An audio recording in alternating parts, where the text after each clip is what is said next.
মুন্না এখন বলছে ম্যাগি খাবে। মুন্না যাও ম্যাগি নিয়ে আসো, যাও করে দেবো। যাও ম্যাগি নিয়ে আসো।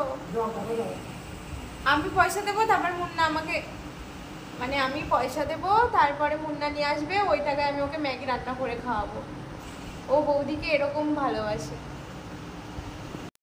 আজকে শনিবার, মুন্নার মনে নেই যে আজকে শনিবার, আর শনিবারে নিরামিষ, আর ম্যাগিটা আমিষ।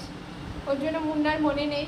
মুন্না এখন মন খারাপ করে বসে আছে। দেখো গাইস কেমন লাগছে মুন্নার মুখটা। দেখি মুন্না তাকাও, মুন্না তাকাও ওখানের দিকে। মুন্না বলছে এখন চা খাবে, ম্যাগি তো হলো না, ম্যাগি নিয়ে আসতে হবে বলে এখন বলছে চা খাবে।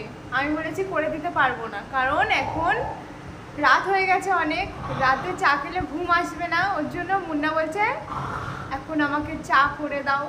আমি বলছি রাতে তো চা খেলে ঘুম আসবে না, ওর জন্য এখন চুপচাপ করে মন খারাপ করে বসে আছে।